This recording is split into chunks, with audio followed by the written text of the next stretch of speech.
जय श्री गणेश। नमस्कार। मैं आचार्य संजय द्विवेदी। मेरे समस्त प्रबुद्ध दर्शकों का मेरे चैनल पर हार्दिक स्वागत है। प्रिय दर्शकों, आज मैं सिंह राशि का अप्रैल माह का मासिक राशिफल लेकर आपके सम्मुख उपस्थित हूँ। अप्रैल माह में सिंह राशि के जातकों के लिए कुछ विशेष स्थितियां बन रही हैं। जब लग्न के स्वामी प्रबल होंगे और कुछ अन्य ग्रहों का महासंयोग बनने वाला है, जो आपको इस माह में कुछ विशेष प्रभाव अवश्य ही प्राप्त करने वाला है। इस माह में आपको कुछ विशेष लाभ भी अवश्य प्राप्त होंगे।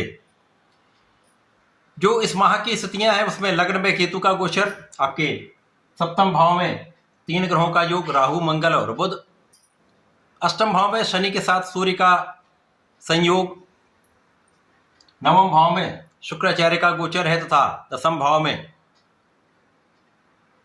कोई ग्रह नहीं है, लेकिन एकादश भाव में गुरुदेव बृहस्पति का गोचर चल रहा होगा। गुरुदेव मार्गी होकर आगे बढ़ रहे हैं, जो अत्यंत महत्वपूर्ण भी है। इसी प्रकार से इस माह में पहला परिवर्तन मंगल का है, जब मंगल राहु के अंगारक दोष से मुक्त होकर अष्टम भाव में प्रवेश करेंगे। पहले भी ये मांगलिक दोष दे रहे थे, यहाँ पर भी ये मांगलिक प्रभाव देते रहेंगे। 45 दिनों का इनका जो गोचर काल है वो आपके अष्टम भाव में रहने वाला है। इसके साथ ही साथ 10 अप्रैल को बुध राहु के प्रभाव से मुक्त होकर अष्टम भाव में प्रवेश करेंगे, जहां पर ये त्रिक भाव में पहुंचेंगे। यद्यपि ये शनि सूर्य के संयोजन में होंगे। 14 अप्रैल को सूर्य अपनी उच्च राशि में नवम भाव में प्रवेश करके आपके लिए अत्यंत महत्वपूर्ण स्थिति बनाएंगे, जहां पर रवि शुक्र योग भी बनेगा और उच्च के सूर्य का प्रभाव आपके समस्त कार्यों में आपको सफलता भी देगा, आपको योग्य बनाएगा। 20 अप्रैल को शुक्राचार्य स्वराशि में जाकर केंद्र के भाव दसम भाव में पहुंचकर महाबली हो जाएंगे। तो आपके जीवन की बहुत सारी समस्याओं का यहाँ पर निदान होगा, कष्ट कम होंगे तथा सफलता के अवसर प्राप्त होने आरंभ हो जाए। प्रिय दर्शकों, सिंह राशि के लिए वर्तमान समय में अष्टम भाव में शनिदेव का प्रभाव है। शनि के साथ लग्नेश का गोचर चल रहा है, ढैया का यहाँ पर प्रभाव मिल रहा है, जिसके कारण निश्चित रूप से समय में स्वास्थ्य समस्याएं भी कुछ है। कार्य क्षेत्र में बाधाएं, कार्य क्षेत्र में आपके योग्यता के अनुसार, आपकी क्षमता के अनुसार, आपके प्रभाव के अनुसार आपको उतना लाभ नहीं मिल पा रहा है। साथ ही साथ कई ग्रह यहाँ पर बाधा की स्थिति में हैं। राहु के साथ जड़ दोष में बुध हैं, मंगल आपके लिए जो कारक भी हैं यहाँ पर ये अंगारक दोष में है, जिसके कारण समस्याएं उत्पन्न हो रही हैं। कहीं न कहीं ये दोष आपको क्रोध का प्रभाव दे रहा है, वाद विवाद की स्थिति चल रही है। क्रोध से कहीं न कहीं समस्याएं आपके जीवन में भी है, आपके पारिवारिक जीवन में भी है, आपके व्यवहारिक जीवन में भी है, आपके व्यवसायिक या कार्य क्षेत्र में भी इसका प्रभाव पड़ रहा है। तो स्वास्थ्य समस्याएं कहीं न कहीं कष्टकारी हो रही हैं, और ये जो समस्याएं हैं ये आपके कार्य क्षेत्र में आपको उतना लाभ नहीं लेने दे रही। परंतु जब मंगल का परिवर्तन होगा, 2 अप्रैल को ये अष्टम भाव में जाएंगे। यद्यपि ये त्रिक भाव है, शनि के साथ इनका योग बनेगा, सूर्य के साथ प्रभाव मिलेगा, लेकिन ये अंगारक दोष से मुक्त हो जाएंगे तो कुछ पहले से अधिक स्थिति ठीक रहने वाली। अब यहाँ पर सिंह राशि के लिए ये आपके भाग्य के स्वामी हैं और सुख के स्वामी हैं, तो बहुत बड़ा लाभ तो नहीं देने जा रहे हैं। जीवन साथी के साथ भी बहुत कुछ समस्याएं सॉल्व नहीं होंगी, सामंजस्य उतना अच्छा नहीं होगा, साझेदारी में निश्चित रूप से धोखे की संभावनाएं होंगी, साझेदारी में कष्ट अवश्य होगा, कुछ साझेदारी टूटने की संभावना भी दिख रही है। परंतु इस समय में आपका अथक प्रयास, क्योंकि लग्नेश के साथ मंगल और शनि का प्रभाव है, तो कर्मठता आपकी बढ़ जाए, आपके नेतृत्व की क्षमता, आपकी ऊर्जा का उपयोग सही दिशा में कराने वाली होगी, जिससे पहले से अधिक आपके लाभ में वृद्धि होनी आरंभ हो जाए। तो लाभ की निरंतरता इस माह में आपको मिलने वाली। तो आ रहे कष्ट कम होने लगेंगे, आ रही समस्याओं का निवारण होने वाला। यद्यपि इस समय पेट से संबंधित रोग हो सकते हैं, रक्त से संबंधित विकार हो सकते हैं, महिलाओं में यहाँ पर हार्मोनल इम्बैलेंस हो सकता है, तो कहीं ना कहीं ये समस्याएं परेशान करने वाली होंगी। ध्यान रखने की आवश्यकता है। भोजन पर नियंत्रण, सही ढंग से सही समय पर यदि आप सात्विक भोजन ग्रहण करेंगे, योगा प्राणायाम करेंगे, व्यायाम करेंगे, तो समस्याएं कम से कम होंगी। इस समय में आपको पारिवारिक संपत्ति से कुछ धन लाभ अवश्य होगा और इस धन लाभ से आपके जीवन में आ रही समस्याओं का निदान होने वाला।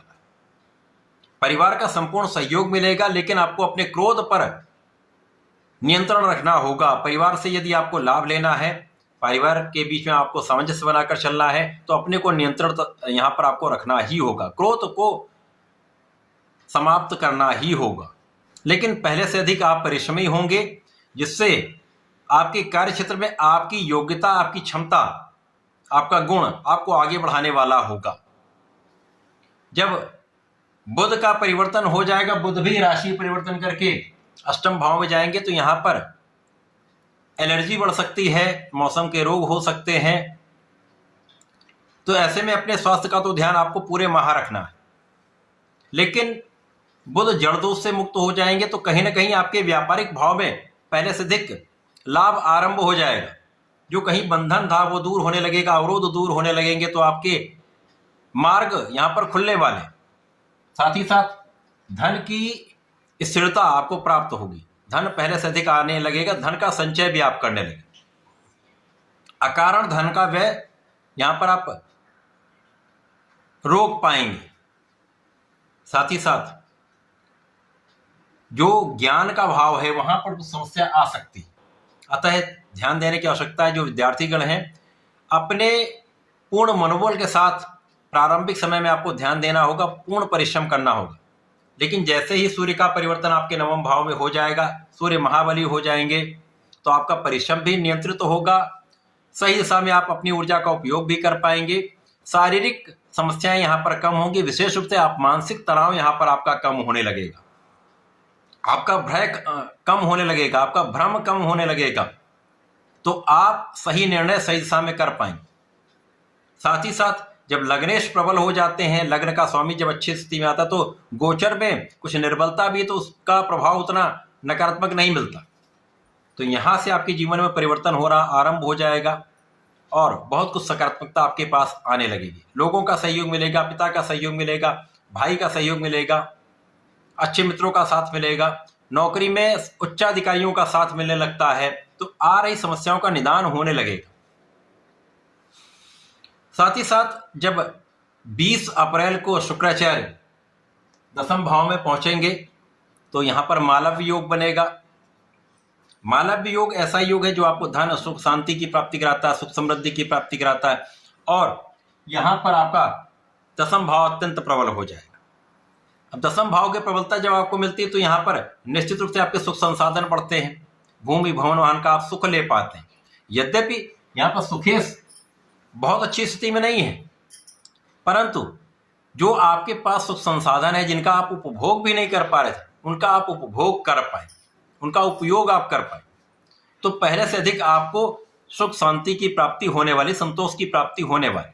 तो ये माह आपके लिए पहले से बहुत अच्छा रहने वाला। इस माह में आपको नियमित रूप से भगवान शंकर मोचन की शरण में रहकर हनुमानाष्टक का पाठ करना चाहिए, भगवान भोलेनाथ की आराधना करनी चाहिए।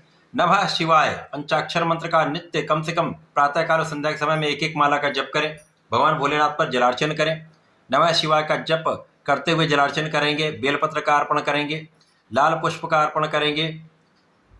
जहाँ पर आप यदि दही का अभिषेक करते तो विशेष लाभ आपको प्राप्त हो जाएंगे। समय का उपयोग करके आप लाभ ले पाए, तो ऐसा करके इसका उपयोग करें। धन्यवाद, नमस्कार।